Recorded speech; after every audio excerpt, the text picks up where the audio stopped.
There are leaders who build companies, and then there are leaders who build people. Pam O'Connor is the kind of leader whose impact can't be measured in titles alone, though her resume is extraordinary. As the founding president and retired CEO of leading real estate companies of the world, Pam helped build what became the largest global residential real estate network in the world. She was the first woman to lead a major real estate network, and over 21 years, she united hundreds of brokerages and more than 130,000 associates across 70-plus countries. But if you talk to the people who know her best, they won't start with the scale. They'll talk about the relationships, the steadiness, the clarity, the way she made them feel stronger just by being in the room. And I've learned along the way that brokers care about three things. They care about recruiting good agents, they care about retaining good agents, and they care about profitability. In this episode, Pam reflects on decades of industry change, disruption, and reinvention. She shares what it takes to lead through uncertainty, why traditional brokerages are more resilient than critics assume, and how relationships, not noise, are still the foundation of lasting success. There's wisdom here, perspective, and the kind of grounded leadership that only comes from having seen it all and still believing in what's possible. If you care about the future of this industry, if you believe relationships still matter, this is a conversation you'll want to lean into. Let's dive into today's episode. Good morning, everybody. Pam, thank you for being here. Thank you for having me, Darryl. What I'd like to do, first of all, is to give an introduction for Pam Gang. And the reason why I want to make two announcements before we get to the questions. And that is, first of all, if you're an agent on this call, I want you to listen through this conversation as a leader, because even as an agent, you're still a business within the business. And every agent should look at themselves as their own business owner. So you can glean so much value if you listen that way. The second is I want you all to sit back, because Pam, her bio, her resume is incredible. And I've edited it, and it's still robust, because I think it's important you understand who's speaking today. So first of all, and Pam, I want you to please interrupt me if there's any of my facts are wrong. But from what I understand, you began your career at WSB Television in Atlanta. I think you were in your 20s back then. And then you co-owned Bryson O'Connor Public Relations in Atlanta. Then you became the CEO of All Points at about 35 years old, making you the first woman to head a major real estate network. Check that box off. When Relo purchased All Points, the board insisted that Pam be made CEO as a condition of that deal. Pam was the founding president and CEO of leading real estate companies of the world in 1997, retiring in 2018 after a 21-year tenure. You built LeadingRE into the largest global residential network of 575 brokerages, 4,000 offices, 130,000 sales associates, doing $365 billion annual. Then you're named everything. Top 25 thought leaders by NAR. Top 100 most influential people by Inman, Swanepoel's Power 200, and you received the Worldwide Employee Relocation Council Meritorious Award, President's Award, Distinguished Service Award, and ERC's Hall of Leaders in May. And you're the only sixth person ever to receive the H. Chris Coley Leadership Award from the Worldwide ERC. You've been on so many boards. People die not die, but find you so valuable. Everybody wants you on these boards: DocuSign, Moderna Ventures, University of Tennessee College of Communications, and the list goes on. So when I say, Pam, I am so excited to have you on this interview is not even saying how excited I am. Look, I'm losing the ability to speak. I'm so excited. So thanks for being here. And The most important thing you said is the College of Communications at UT is also where Peyton Manning went. So just saying. There you go. There you go. All right, so let's now, gang. As you think of questions you want to ask Pam, I want you to write it in the Q&A. I'm going to kick this off with my first question, Pam, and that is, when you started, if I'm not mistaken, as a secretary in the promotions department at the television station in Atlanta, you know, I don't see how you draw a direct line from television to running the world's largest real estate network. So can you walk us through how did that happen? What pulled you into real estate from that job? Well, when I graduated from college, in those days, women were either, even with a degree, you were either a secretary, a nun, a teacher, or a nurse. And I wasn't cut out for anything else. So I became a secretary, but my degree was in communications and broadcasting. So I went to work in a television station and had a wonderful 2 years there. I served coffee to people like Burt Reynolds and Bob Hope, and it was a wonderful job for a 21-year-old kid, you know. But I knew I didn't want to do that for the rest of my life. And I had an opportunity to go to work for a real estate network called All Points Relocation, as a junior communications manager. So it was a way to get into a sort of a quasi management role. And so I took that job and worked there for about 6 years, and left really because I got a new boss I wasn't crazy about.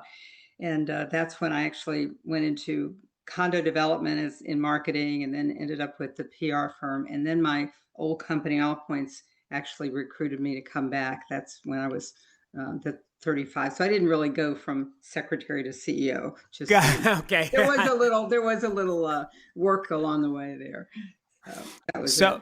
Now, what gave you so to be 35 years old, a woman CEO? So that took a courage, in my opinion. How was that for you?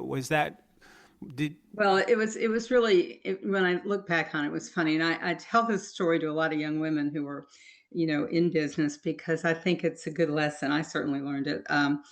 When I got the call from one of the board members who had been at All Points, who I'd known from, my prior time there, he offered me this job. And I said, Porter, I said, I'm 35 years old. I don't know how to be a CEO. You could do better. And I will never forget what he said to me. He said, Pam, he said, if we have faith in you, you need to have faith in yourself. And so that was really, and it was not an easy decision. I was actually, I had started a business 3 years before that with a partner, PR business. We were just starting actually to make money. We were handling a lot of real estate and hotel accounts. She had a business, had a background in hospitality. And, it was sort of like leaving a spouse. It was not an easy decision, but I agonized over it for about 3 months. And finally, they kept coming back and said, come on, do it. So I worked a deal where I said, I'll work for you for for half time and for her half time to kind of ease her through the transition. And that's what happened. So, during that 3-month period, I realized how much I missed the real estate business. I really did love it. And I didn't want to write press releases for hardware stores the rest of my life, so that's kind of how it all happened. All and right. The rest is history, as they say. Yeah. And thank God you said yes. So I don't know where the industry would be if you hadn't started that. So, Well, the book Lean In, that Cheryl, last name isn't coming to me, everybody knows, wrote, it's about that whole lesson that, women, we tend to think if we can't do something perfectly, we're letting somebody down. And the lesson in that is, just go for it, because you'll figure it out and you'll learn it along the way. And as long as your heart's in the right place and you have that commitment, it'll all work out. So that was the lesson learned, I guess. Oh, there's a little nugget of knowledge right there. Okay, beautiful. Now, you were the first woman to head in '85. What was that like? What were there moments where being the first felt more like a burden than a badge of honor? No, not at all. And to be honest, Darryl, what's really funny about it is I never even thought about the fact that I was the first woman in that role. It didn't actually occur to me until several years later, when I think the old Better Homes and Gardens Network had a chief counsel, their attorney, who was then named CEO. And that's when it occurred to me, well, wait a second. That's only the second person in this role. I guess I was the first one. So I never really thought about those, believe it or not, that in those terms. And I didn't find it a burden at all. I just felt like it was an exciting new challenge, and I had great bosses, and they were supportive. So you know, I I'm always a glass is half full person. So I don't see things as I don't look at the downside. Which sometimes is can be a problem, because sometimes you do need to look at that. But in general, I think it's actually it's a gift to be able to think on the positive side about most of those challenges. You just said something interesting, that because when somebody takes something on that is unfamiliar, like it could be a new broker, a new leadership position.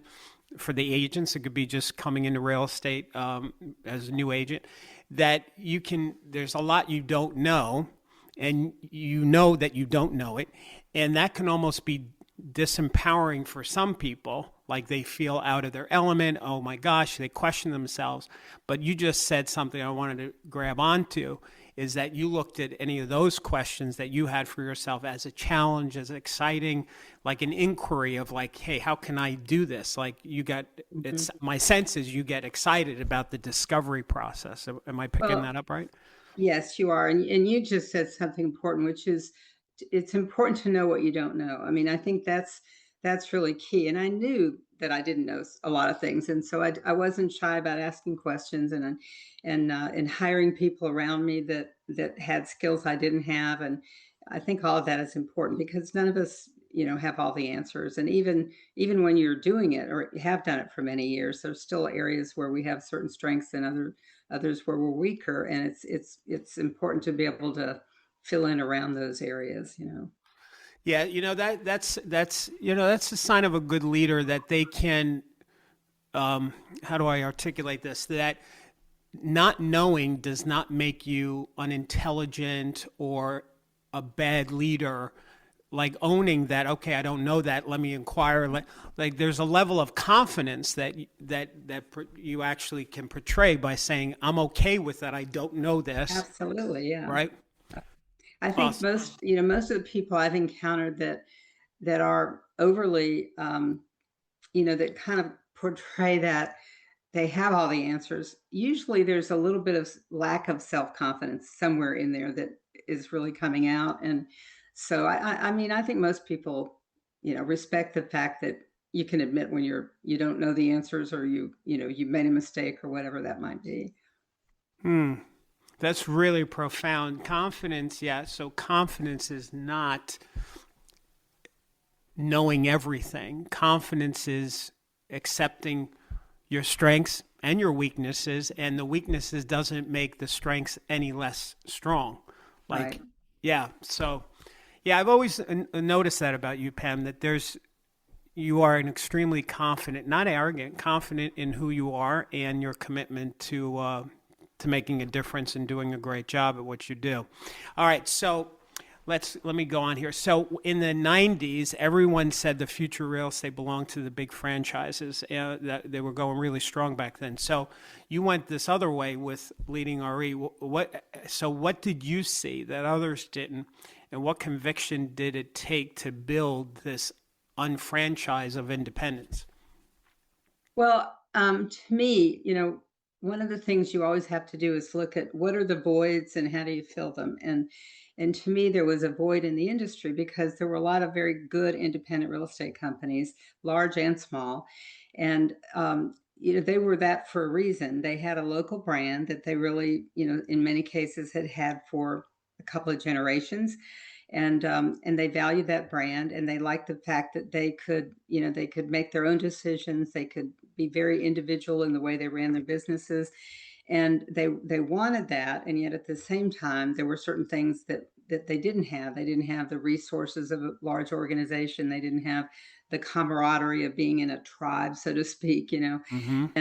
And so to me, there was a void there. And so it wasn't just me, but I think other people saw that as well. And when we started what later became LeadingRE, it started because about 50 of the largest independent companies left what was PHH at the time, Mm-hmm. and started this new network, and then acquired Relo, Genesis, some other networks, and became one large group of independents. And that was our opportunity to not just do the relocation side of things, but to really create this network of good independent companies, but to give them a lot of the resources of a franchise. So to be kind of the unfranchised, and the way, I guess, that kind of one of the tangible ways that kind of manifested itself was fairly early on. I remember saying to Steve Murray, who many of your audience will remember from Real Trends, he did the ranking of all the brokers.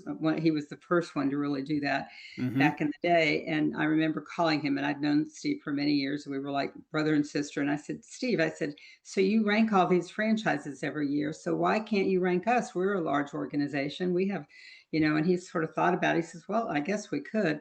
So I started kind of aggregating our numbers, and it actually turned out we were doing more business than any one of the franchises. And so when we created bar charts and pie charts to sort of, demonstrate that was a real turning point. Our own members realized, hey, we are powerful. We do have, some real traction in this industry, and it gave them a sense of pride. So I think, I don't mean it in a egocentric kind of way, but I think it really gave our folks the understanding that just because we don't all have the same brand name, we do share this, this organization.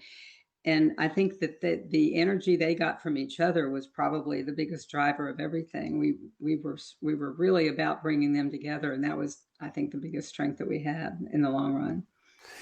Now, when you take, when you take that many brokers, and we know, there's brokers, their leadership can it's not ego, it's they're leaders with strengths. Like putting brokers together to agree on something can be a challenge, right? So I think it's personalities. Is that what you're trying to say? I'm trying to be so politically correct, and I'm not always good at that, Pam. So that's why I'm struggling here. So how did you navigate? I mean, you got 50 different personalities. How the heck did you bring that together, and how did you earn that trust for them to, let you lead them? The thing I love about real estate is that, unlike corporate America, brokers value performance. If you've got a great agent who produces, it doesn't matter what your gender is or your sexual orientation or anything. They just value that performance. And so, that's what I had. It didn't matter that I was a woman. As long as I was doing my job and delivering good results, they appreciated that. I think the reason that maybe I did as well with them as I did, because there were a lot of different personalities and a lot of strong personalities, was I always knew that I worked for them, and they knew that, they sensed that in me. That okay. I don't mean that I was subservient in the way I dealt with them, because I wasn't. Many times I'd say, wait a second, I would, I could be as strong as any of them. But I think that they understood that I really did feel that at the end of the day, they were my bosses, and and that came across. But also, the other thing that was really important to me, and I think is something that everybody has to keep in mind, is you've got to think like your customer, and they were my customer. And I've learned along the way that brokers care about three things. They care about recruiting good agents, they care about retaining good agents, and they care about profitability. And that's it. Really, at the end of the day, those three things. Yep. And so every initiative that we considered, every new program, everything, I kind of ran it through that lens, And if it supported them in one of those three ways, we went forward with it. If it didn't, we didn't. And that's true if you're an agent, you're dealing with your buyers and sellers, you've got to think the way they think. What's important to them? What's in it for them? And if you can do that, then I think you're always going to be aligned. And if they know that you care about them and that you're really interested in them. Somebody said to me one time, this was, we had a division luxury portfolio, and I learned a lot from some of the research we did with luxury buyers. Not that, because today, so many of the luxury buyers grew up middle class, so they have a different mentality than people who inherited money and so on.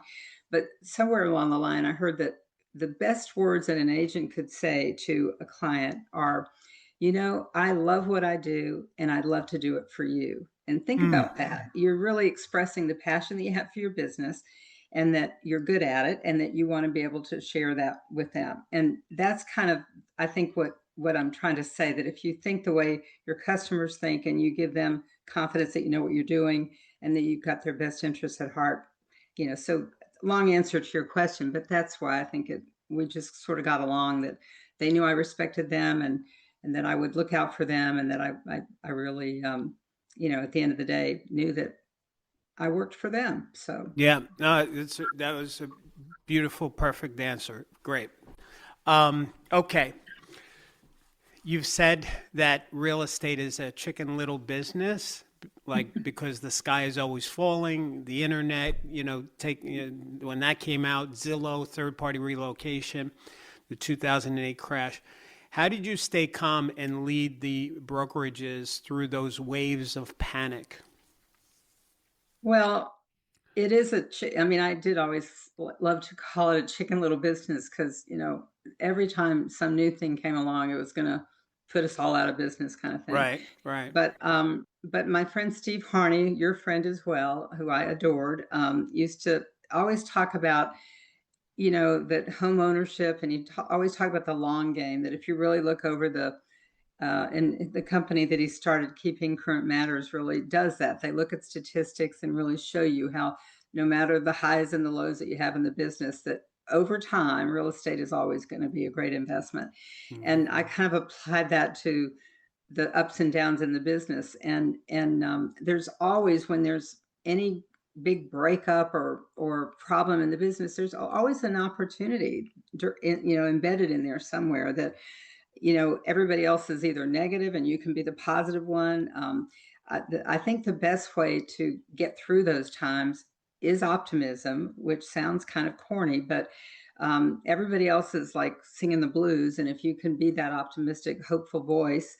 And I think the other thing is just trying to give people around you certainty. So you can't always control the environment, but you can control the way you respond to it. And if you just put your head down and you work at it and you still, prospect, and you still try to do the things, and you provide your agents with the tools they need, and you keep their spirits up, and you do what you have to do, you get through it. And people want to be around those kinds of leaders. And to me, it is leadership. That's what really gets you through those times, I think, at the end of the day. And unfortunately, sometimes I think we don't have enough of it in this business, because it worries me when I see these lawsuits and all of the really bad rap that this industry gets, when we know it's not. We know it's a wonderful business. We know what our people do for their clients every day. And nobody is telling that story the way it needs to be told, in my opinion. So I agree with you on that. As you were sharing that about the staying positive, I guess with every yin, there's a yang. Every negative, there's another. There needs to be that positive on the other side of it, but you have to look for it. It may not be so obvious. I used to, I still say, but it's almost like the stock market. Like when the stock market goes down, you can still make money because there's a thing called buying puts. So you can buy puts when the market's going bad, you make money there, and vice versa. So yeah, all right, that's very good. All right, great stuff. And okay, let me see. My next question is, so when you were the person at the top and hundreds of independent firms are looking for your direction, how do you balance vulnerability with authority?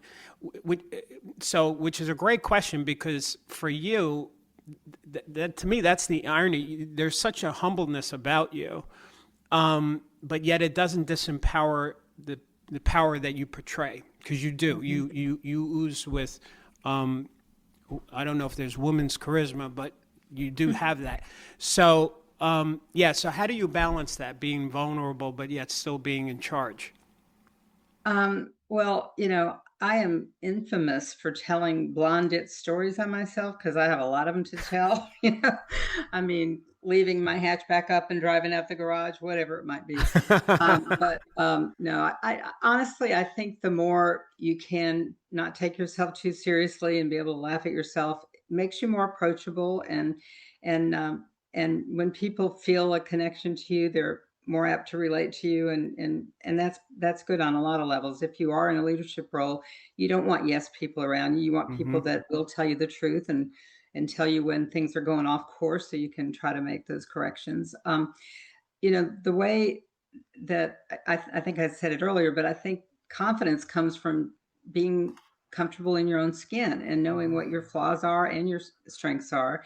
And I think about it as sometimes you have to give up control to get control. So as an example, thinking about in real estate sales, clients today, they want to be in control. They want to know what's going on. They want you to keep them informed. They want to have the answers. They want you to, not just give them the data, but interpret it, all of that.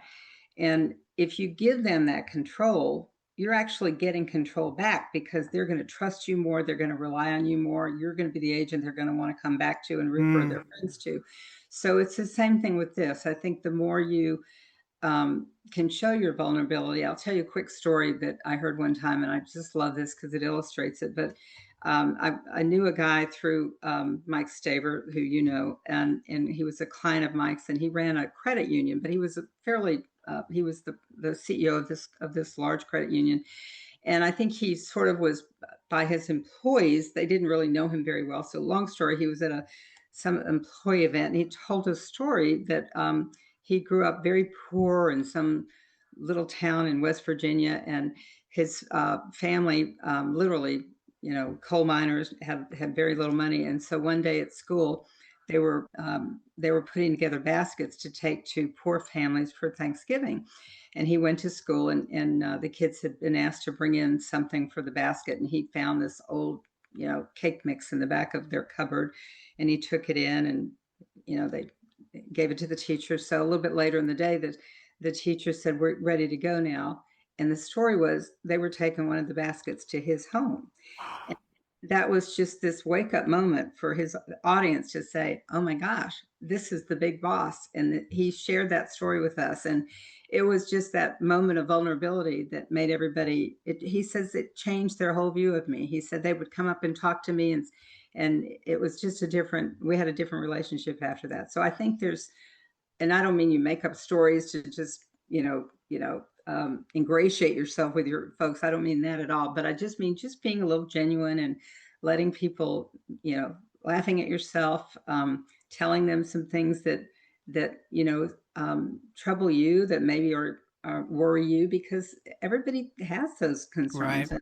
And the more that you can relate to other people, the more they'll trust you, the more they'll confide in you, the more they'll, I think, find that you have credibility with them, all of that. Yeah. So basically being authentic and honest with people about who you are wins them over. Yeah. Love that. Love that. Okay. You always, I've got to say something. I don't know where this fits in, but this just fell in my heart, so I'm just going to share it. It's the what I just heard with the story that you said. It's the difference of being a human being versus doing human being. Like some people do it, like they put on airs, they do what they think they should portray out into the world. That's doing human being as opposed to just being. Yeah. All right. Yeah. So you've always championed the independent brokerage. Today's market, we have tech-driven consolidations. We've got Zillow, Redfin, all this other stuff that's been happening. I know you believe independents can still win, but what do they need to do given this new market with technology? And of course, Zillow being a big thing. And and I'm curious too, along with that, your thoughts on Compass and their big purchase, and how does the independent broker fit into all of these current challenges? Mm-hmm. Well, I think anytime, and obviously you have to respect what Refkin has done. I mean, he's certainly created an empire here in a lot of ways. But, whenever you have a lot of things coming together, it's sort of like, I'm not a geologist, but when, you get all these forces that come together, there's breakage, there's stuff that happens there that creates other forces there. And I almost think that when you get too much consolidation or too much homogenization, if you want to call it that, it creates an opportunity for differentiation. And that's really what independents bring to it. I mean, they do have their own unique brands, and they have total control over the way they run their businesses. They're not, you know, even when we've brought former franchise companies into LeadingRE, it's been an adjustment to them to get used to the idea of not having cookie cutter products that they had to use. I mean, they have things they can, pick and choose to customize for their companies, but it's very much still their special recipe kind of thing.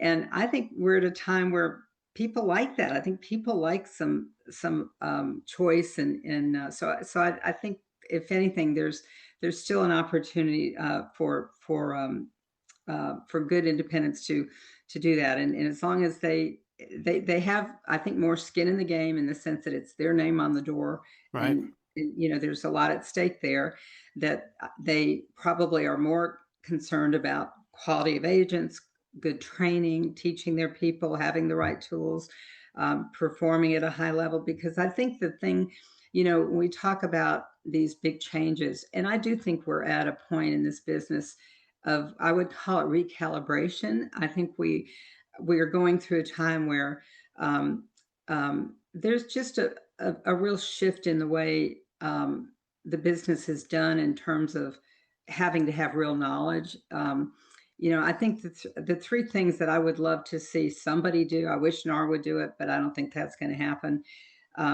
Lobbying, which is something they do well. Somebody needs to really help solve this affordability housing crisis that we've got, and some of it's done with, there are some things you can do regulatorily, but there are other things, and I think we will get through it over time. But that's one thing. But the two things that I think could really help so much would be to create some really valid way to credential, whatever you want to call it, to separate the good agents from the mediocre agents. And I'm sorry, but we know that there are people that really know the business, know their stuff, really perform well, and others that, just kind of go through the motions. And I don't mean just studying to get a designation. I mean having some, whether it's reviews that have been validated, or doesn't even necessarily have to be time in the business, because sometimes newer agents can be great. So, but some really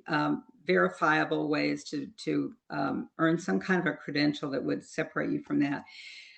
That would be a real help, I think, to consumers. And then the other thing would be, again, telling the story of the business. We've all seen how successful HGTV is. Well, why couldn't, instead of having shows about decor, shows about deals, to show all the things that happen with different people are really interested in real estate. Everybody is. And, to really, through podcasts or streaming shows, or just different ways that to really talk more about the way the business is done. Because if we did a better job of that, I don't think all of these lawsuits would have ever gotten the traction they have, because they really don't tell the story of the way the business actually operates and the things that agents do. It's all focused on, they make too much money. Nobody takes that commission dollar and breaks it up to where it all goes. And they think it's going in an agent's pocket, and it's not. We all know that, but nobody tells that story. So I think that those are things that we could all do. And so when you say, what could independents do? Any group of the industry that does more of those kinds of things and tries to get that story out to the public, not just beating their chest about how good they are, but really telling, trying to illustrate all of that, has a real opportunity. And just understanding that we have to do a better job of really knowing more than our clients know. I mean, the data is out there. We know that anybody can get the data. It's how you can interpret it, how you can explain it, how you can give context to it, how you can explain what that's going to mean 5 years from now in terms of their investment. Those are the things that good agents know the answers to, and they've just got to be able to articulate that to their clients. So whether you're an independent or franchise, I don't know that it's, I don't know if there's an answer, but I think the difference with independents is the differentiation thing in terms of branding and all. But I think these other things are things that everybody in the business should be looking to do. I think that's great that you introduced that, and awesome. I agree with you. As a matter of fact, I spoke to our New York governor about there should be a way to have agents have to prove when they renew their license how many transactions they've done or to stay in the business, to show that they're qualified to stay in. It's like a surgeon. When was the last time you had this surgery, you performed the surgery? I want somebody who just did it last week, not 10 years ago. Yeah. So that's awesome. Okay, so let's see. Where's my next question? Okay. While you're thinking, Go ahead. When you were talking about opportunity, Barbara Corcoran, who people now know from Shark Tank, but she came from this business, and she actually was a Relo member of ours at one time.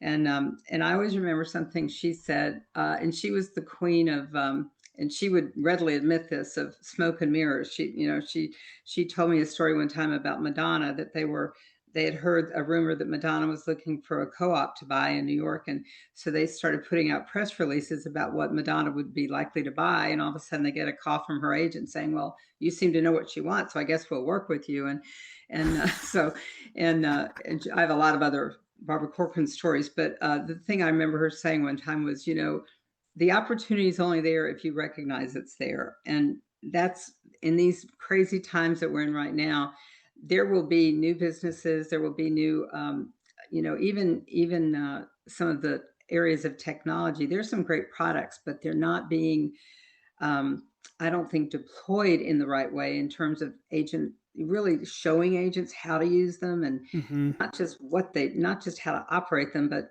here's how you use it in a business situation, how you talk about it, how you explain it, how you demonstrate it, and I think that, the tech companies who can add that people part of what they do to what the actual product does are going to be the winners, so there are opportunities all around for everybody, I believe. I will say, I think it was a missed opportunity for NAR with the settlement, that, because my focus, Pam, has always been the agent side of things. And so what I'm noticing with our coaching members is there's still so much confusion post-settlement on how to work with buyers and buyer agency conversations. And it's still, and I'm like, I don't remember NAR ever, at least I haven't seen it, where after the settlement, they did a national campaign to tell everybody this is how we're supposed to do it. Here's the new, they came out with forms, buyer agency form, but that was it. Maybe there was a webinar here and there, but did you notice that too? No. I think there are a lot of missed opportunities that,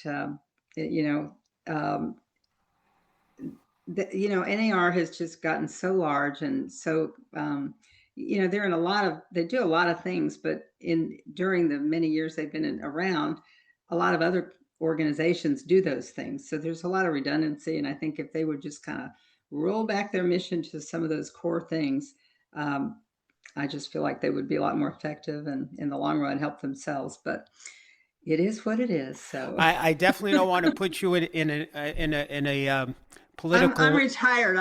You don't care. If I offend them, too bad. It's not bad. I just, I think there are too many people that have fingers in that pie that don't want to have those fingers out of that pie. That's probably the big issue there. But I tell the big question that I always get from agents is, should I stay an NAR member? That question has been more since the settlement than ever. And I say the answer is absolutely. I believe every licensed agent should be a member of NAR. I think NAR, the organization, is incredible. It's the leadership that's messed up from the core of where we are. So that's my opinion on it, that we need some changes. But you don't. You definitely need an organization like that in the industry. I Right. do believe that. But like you said, just think there's some recalibration that needs to happen there too. So yes, okay, we're in agreement there. I do want to say one thing to use this as a moment. And by the way, gang, Julie, I can't see the Q&A again. I don't know why I can't find it, but everybody that's on the call, if you can start to write any questions that you want to ask Pam, and Julie's going to read it for you. So if you all jump over to that Q&A, because we're going to go there in a minute. But I do want to use this as an opportunity, Pam, to distinguish something that you said, especially for my coaching students, that they grab onto this. You were saying about the messaging of our industry that civilians, that's what I call buyers and sellers, that civilians, they don't respect us as much because of all the noise. And this is the message I've been trying to push with our coaching members that complements what you just said, is that when you look at other sales industries, we shouldn't be called salespeople, because just picking a car as an example, a car salesperson doesn't need a license to sell cars. They don't need continuing education. They don't need E&O insurance, and they don't have fiduciary to any client. Their commitment is to the sale. As realtors, real estate professionals, we have fiduciary, we have licensing, we have E&O, we have and other industries like that, doctors, lawyers, financial planners. So calling us salespeople is actually not helping us either. We're closer to these other professions than we are to salespeople. And that's why I keep trying to reframe my speaking to real estate professional as opposed to salesperson. Yeah, and I think one, in addition to everything you said, which is spot on, is that you're not selling a product in the sense of you can sell anybody any house. You're really solving a problem. That's kind of the difference. You're matching them to either, in the case of a seller, a buyer, or a buyer to a home, but any home. It's not like you have a sofa you're selling. Right. You're basically matching. It's more of a consultative kind of a service than it is just selling a product. Yeah, there's so much more than, putting somebody into a house or selling their house. Yeah. So, okay, good. Now, by the way, Julie, do you have any questions in the Q&A yet? I do indeed. I have about 7 questions. How many? 7. Okay, great. Let me just, I'm almost done with mine here. It's walked away for, okay. So when you retired in 2018 from LeadingRE, that was such a big part of your life. And so, again, my intro and bio, it was just the tip of the iceberg of your accomplishments, which have been amazing. What did that transition feel like? Like, what leadership maturity did it require for you to, walk away from something that was such a big part of your life? Well, I'm a big believer in succession planning, and unfortunately, there's not enough of it in this business. I think people just figure they'll drop dead someday in a lot of cases, and I think you owe it to the people, that you're serving, and your staff and everybody to have that. So that I really was very deliberate about that. And I got some great advice from my friend Mike Staver, who said, you have to think about retirement as not what you're leaving, because I loved what I did. I could have done it forever. But you've got to think about it, what you're going to, and to think, and, and I have a list every day I go through. I'm busy. I said the other day, I'm supposed to be retired. Why can I not get through everything I have to do? So as long as you kind of, you have a full life and you've got a lot of interests and a lot of, whether it's volunteer or still doing a little bit of work or family, friends, travel, whatever it might be that takes up your time, then you shouldn't ever worry about it. I hear too many people say, well, I don't know what I would do if I weren't working. Trust me, you can find things to do, and you can still even keep your hand in, but you really do want to create a way to just continue things in a really good way, so that you don't suddenly leave and leave people in the lurch, I guess is the best way to say it. So I guess as a leader, it's how you look at it anyway, is part of that concept is leaving behind to help the next generation to lead the organization. Like it's, yeah, I got it. All right. And even for agents, there's a succession planning, curve for them too. And I see too many who, a year before they're thinking about, oh, it's time for me to retire, it's kind of too late by then. You really need to, first of all, you need to have your database and everything in good order. You got to do that all along the way. And then you've got to really, I think it's a good 3 years where you got to transition someone else into, getting them to know your clients and creating a bond there. And so that you can go off into the sunset and still be available, and still, because you have so much to give in terms of, wisdom and history and all of that, and still keep, a little bit of involvement, show up at client events that your, successor might be having, all that kind of thing. But have fun, go to the beach, go, just enjoy your life.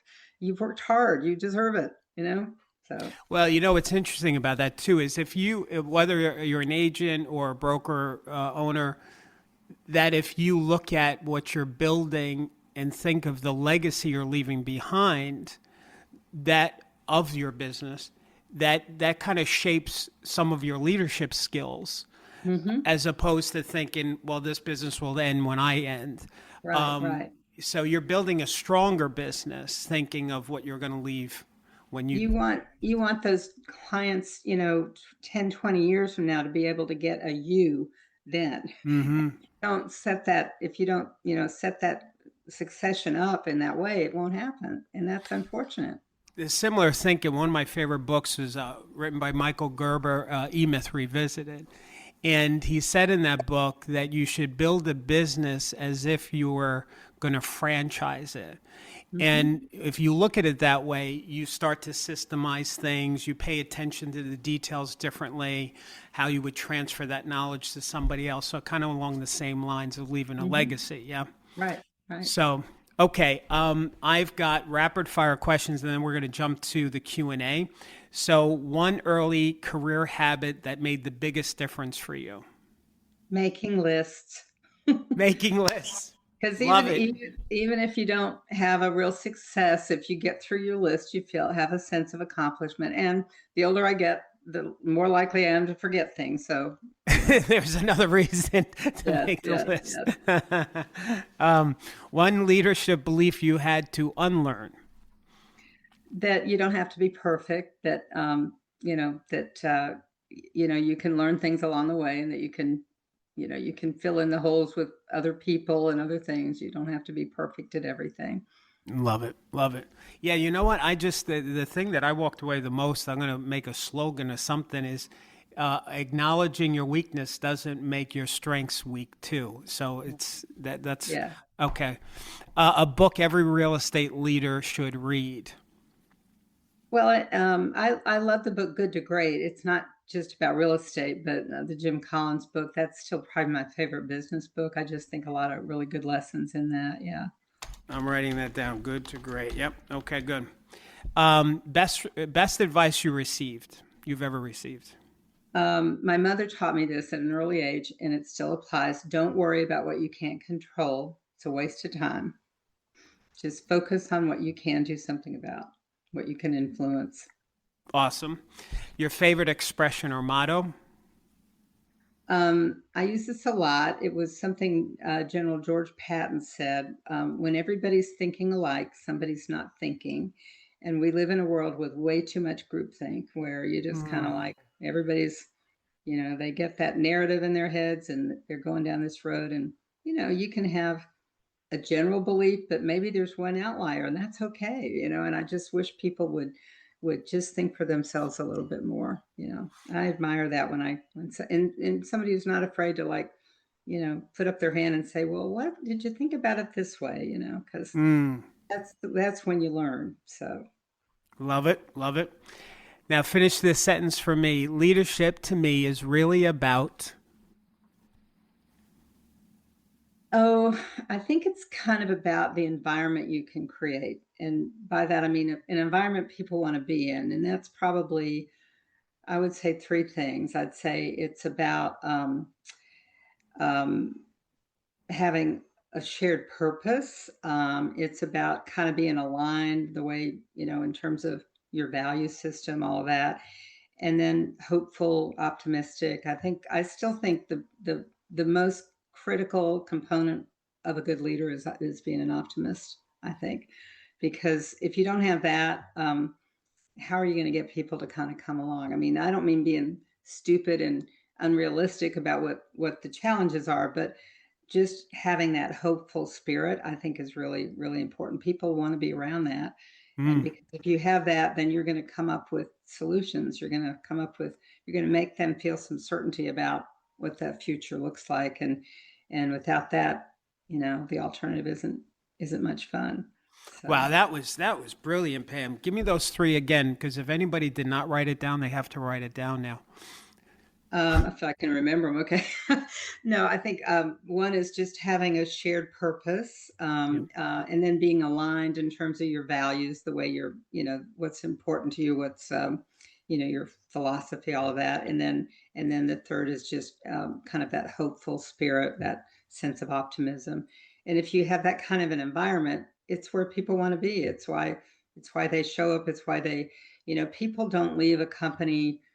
Well, sometimes they do for money, unfortunately, but more often than not, they leave because of a manager or a leader or somebody that they're not getting something from that they would like to be getting. And, so I think, and sometimes a great leader can overcome the money thing, which is, it's very prevalent in our business. People leave for signing bonuses and stuff, and that's very discouraging for brokers, I know, and I feel for them, because that's, they take it very personally, but you just, if they're not necessarily going to get what you gave them where they're going, and they'll figure it out at some point, maybe too late for you, but you just got to keep giving what you can give, and hopefully the good ones will recognize that and stick around. So I think any broker that tries to compete on price, the splits or bonuses or any of that stuff, is a losing game for that broker. The winning formula, you just said it. In a nutshell, it's the culture that you create. People will, they'll work for a paycheck, but they'll die for a cause. When a leader has a great vision and a great culture of the feeling that that's what attracts people. I must say this, and then we're going to go to the questions, is that I did a stint, Pam, years ago when I first got into speaking. Before I broke out on my own, I was working for Floyd Wickman, the SWAT program, and I took a 2-month sabbatical to go work for Chrysler. And they had this national training program for the summer of 2 months, and it was called Customer One. And one of and the reason why they did this, they were rolling out a new line of cars, and they wanted all the dealerships to be trained, so they hired 150 trainers. I was one of them. And what I learned there was that there's 2 types of customers. There's the external customer that's buying the car. Then there's the internal customer, which is for the owner of the store. That's the salespeople and the staff. And so brokers, their internal customer is the agent. And so that job for the leader is to create a culture for that customer, their internal customer, where you want to work there because of how it makes you feel. And I think that's the way to lead, in my opinion. And I used to always ask top producers when I would go around and visit our member companies, why are you at this company? And almost invariably, the answer was the same. It was my manager, because even though I may be a great producer, I love that sanity check. I love knowing there's somebody who knows a little more than I do if I do need an answer. And I still think that's true. And I think in some of these large organizations, that doesn't happen. So it is culture, and it's that kind of leadership too that I think are missing components sometimes. Awesome. All right, let's go to the questions. I think I stole some of the question time because I was having too much fun talking to you. So, okay. We were having fun with you, having fun, both of you. We have a lot of questions, so I do want to be respectful of your time, Pam. So we're going to rapid fire through these if we can. Okay. Sure. Marilyn said, first of all, you don't look a day over fabulous, which I think we all said. My question is, thank you, Marilyn, wherever you may be. Her question is, what advice do you give to women being successful in 2026? Just have faith in yourself and be yourself, and don't try to, being feminine and being, authentic. You never can fail with that. You don't have to try to be the macho person. Sometimes when we're just assertive, we can be called aggressive. But I just think if it's okay to use we have skills that are just different from what men have: multitasking, nurturing. Take advantage of those. Those are just be yourself and have faith in your ability. And those are probably the most important things. I love it. I think we covered this. What are your thoughts on the recent Compass deal? We covered that in the early, yes?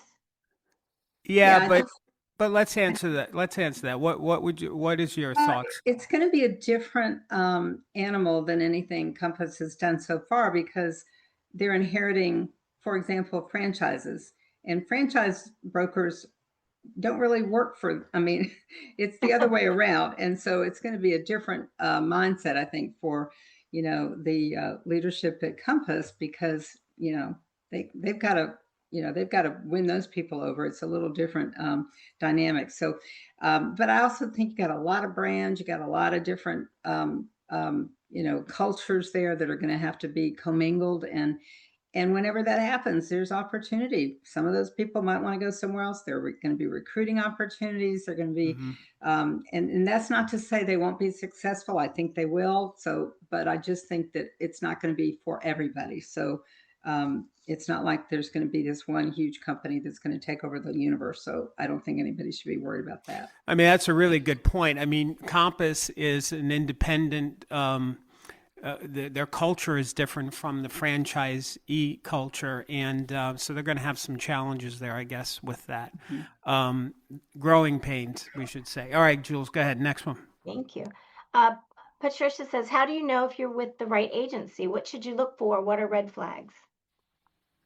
Well, Darryl kind of talked a little bit before about culture, and that's kind of this nebulous word, but I think when you have it, you feel it. And if you feel comfortable, if you feel like you've got an affinity with the other agents in that company, when you go there and you feel like you can collaborate with them, and if you're going to be on out of town for a weekend, you can trust somebody who's going to have your back to help you while you're gone.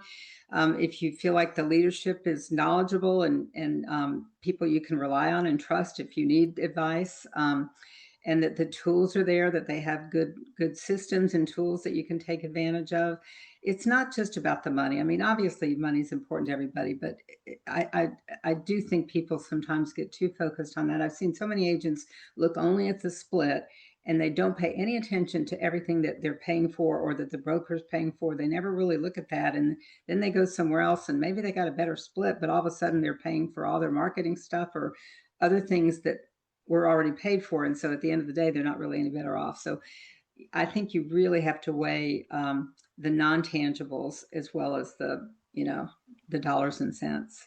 Yeah, because if you dollars, right? Just to put a pin in that, if you're not sold, and if you take an agent who's passionate, loves their company, loves their broker, that's going to come through in their speaking when they're across from a seller on a listing appointment or when they're working with a buyer. So to me, that's more important than the money, because if you have that passion with the company that you're in partnership with, on a 70% split, for example, you'll make more money than if you had 100% and you hated your broker, because you're not going to want to work, you're not going to produce or whatever. So that's brand matters, and I don't mean just big national brands. I mean, a lot of local brands have a lot of traction in their markets, and I know some agents think, I'm the brand and it's only about me, but it's really both, because if you have the choice between two great agents and one has a company name that you've heard of and that's been around for a while and one doesn't, you know who you're going to go with. So I think you really have to think about, I'll tell a quick story. I was at one of our conferences, and a top agent from a very large company was there, one of our members. And when they went around this large group and they were all introducing themselves, he introduced himself in the name of his team, but he didn't mention his company name. And I asked him afterwards, I said, I was just curious why you didn't do that. And he kind of looked at me like, oh, I didn't think about that. And I said, but these are people from other parts of the country. They may not remember your name, but they would remember your company name, and they'd be able to find you more easily. And it just hadn't occurred to him. It wasn't like he was, so I just mentioned that. So awesome. Brilliant. Oh, Wilda says, I want to know how you keep yourself from jumping at every program out there because the focus is different today. There's a lot of Yes. shiny penny syndrome out there, right? That is a very astute observation. Yes, you're right. You can't. I think you've got to be really discriminating about looking at and you know the thing is, no program is gonna it's not going to make or break you. It's still you. It's how you use it, and so you've got to really think.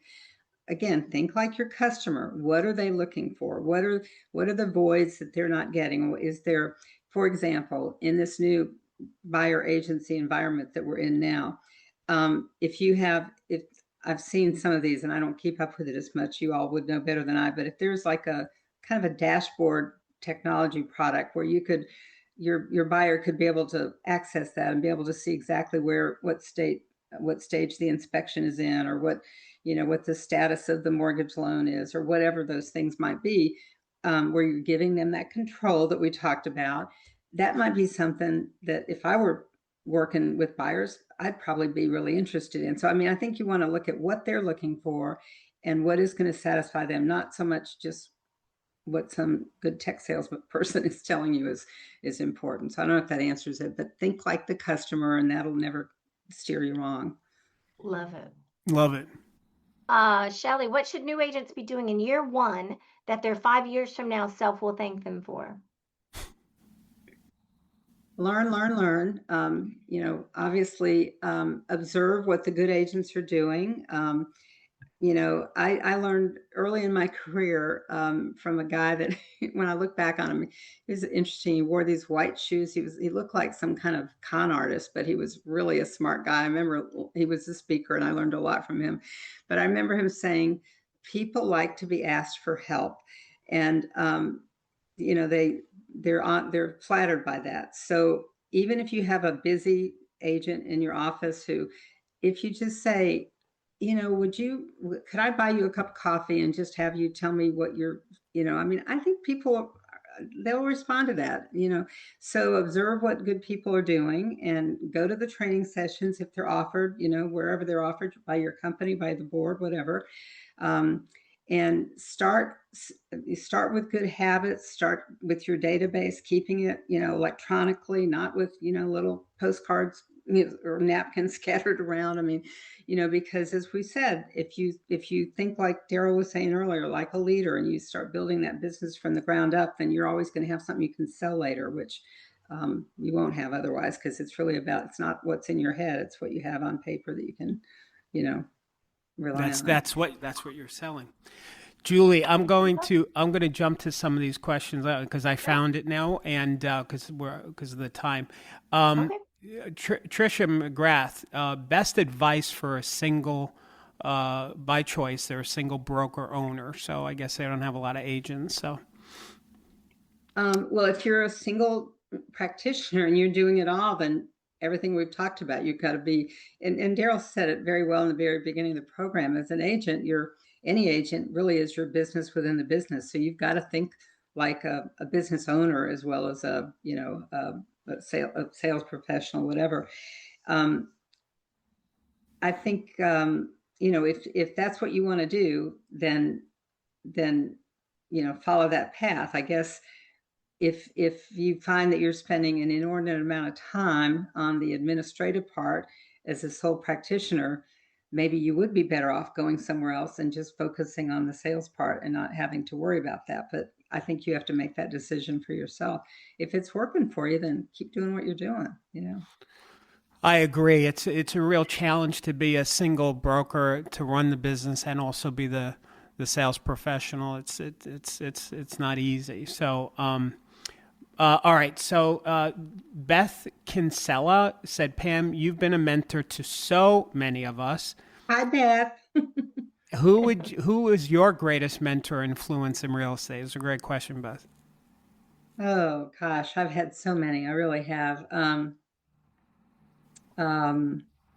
mentioned Wes Foster. Michael Saunders here in Sarasota, where I live, is another one. All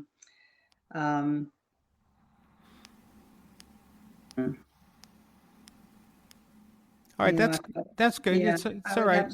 I would have to you'd have at to, least yeah, there are really so many. Everybody, I've learned from so many people, and I've learned different things from different ones. So it's not any one person. It's sort of like an amalgamation. got it. Now, KW Clinton wants to know, Pamela, do you know Jill Centaur? I don't think so. That doesn't ring a bell, no. All right. And how many months should you expect before you get? No. Do you anticipate? Yeah. No, Sham, we've already got that. Britannia, okay, Britannia, how do you rebound when you hit a slump for months and it seems everything you're doing isn't turning into viable business?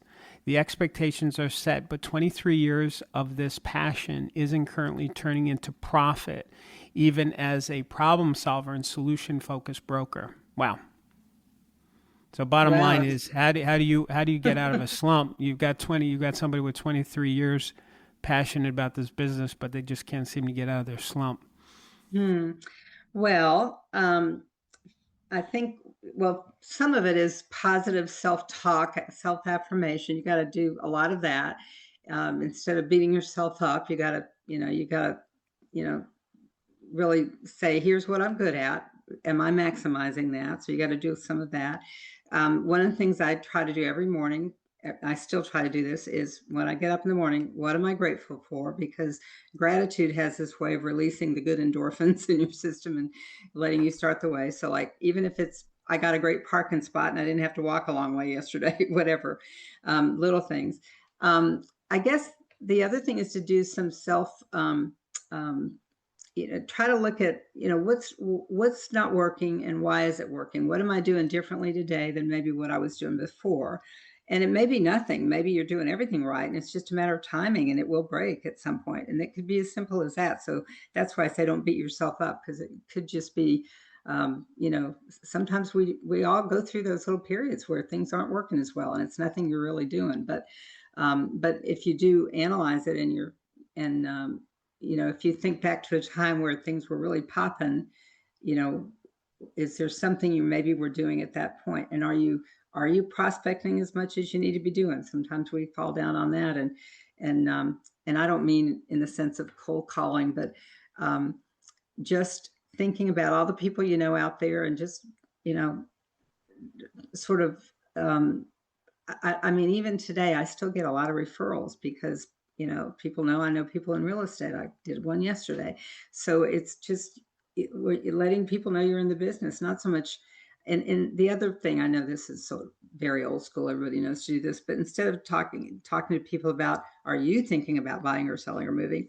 Hey, do you have any friends or family that are thinking about doing anything? Just keep in mind, I'm in the business. I think you don't want to look desperate. You don't want to ever look, hungry that way. I would do it more in the sense, if you're talking to people, I was working with somebody on this, and talk about real estate. Tell people what's going on. Like I'm in Florida, and Florida's in some ways, some areas not as good of a market. In a lot of ways, I happen to be, I think, in a pretty healthy market here, but I don't hear agents really interpreting the market that much. I mean, they'll send out stuff that give you the numbers. But if I were an agent, if you're at a party talking, and you just talk about, the business, say, well, what I'm really noticing is that we are seeing more buyers coming out. We're seeing sellers that have been sitting on the sideline, whatever that is, better than I what you're seeing, but talk about it. And then just by simply talking about it, people are going to think, oh, I know somebody that's looking, she might be somebody. So without really asking for the business, you're letting people know you're in the business, and you're showing your expertise. I'm a big fan of KCM, Keeping Current Matters. I think if you subscribe to that, you get a lot of great material that you can use at cocktail parties and things. And the more you just kind of talk about your expertise out there, the more I think you'll pick up leads, and where you don't have to be as, in your face asking for business. And I think too, Pam, just to add on to that, the mental state of sometimes when we get into a rut is we internalize it to the point where we judge ourselves like there's something wrong with me. And when you get to that place, then it's really bad. Like you have to not have your checkbook dictate your value and who you are as a human being. And that goes back to what you're saying about being positive as a leader, because if you start to do that, you're robbing yourself from the tools that you need to turn the breakdown into a breakthrough. So you've got to keep that positive mental, not internalize the rut that you're in that has to do with who you are as a human being. And be around positive people. Don't hang out with people that, if they're in the same boat as you and they're crying woe, then that's not good. You need to be around.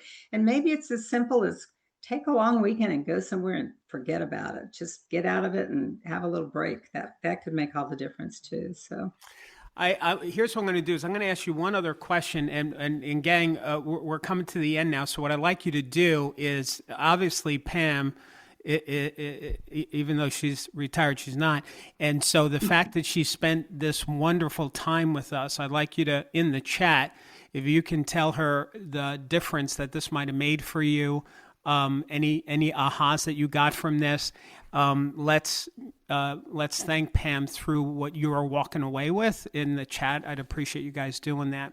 And Pat, while they're doing that, Pam, if we can, my question is, we didn't talk about this next level for you, like you're doing succession planning. Can you explain that a little bit more? Like what's that about and how you're approaching that?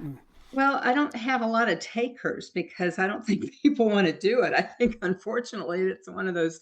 No, I mean, I have worked with some agents and brokers. With brokers, it's obviously getting them to think about, if they have someone in the family, is it the right person?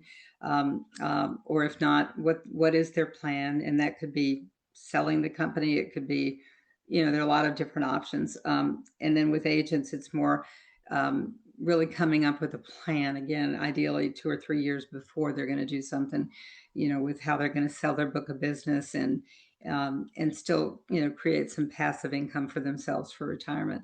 But a lot of people, again, they talk about it, but they don't seem to, and I'm not looking to do a lot of work. So, but if anybody has just a few questions on it, they just want to chat, I'm happy to do that anytime. So, yeah. Awesome. Well, then I may be calling you.